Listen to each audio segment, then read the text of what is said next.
The griffon is a legendary beast believed to be the offspring of a lion and an eagle, depicted in various ways by many different human cultures in different places throughout antiquity. It is usually depicted as having the back legs, tail, and body of a lion, with the head of an eagle, sometimes having projecting ears. It is usually shown with eagle wings, but sometimes is wingless and sometimes has eagle talons on its forefeet.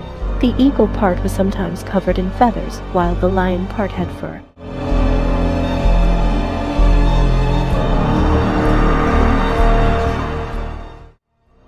Well, that was a little bit about the legendary mystical griffon.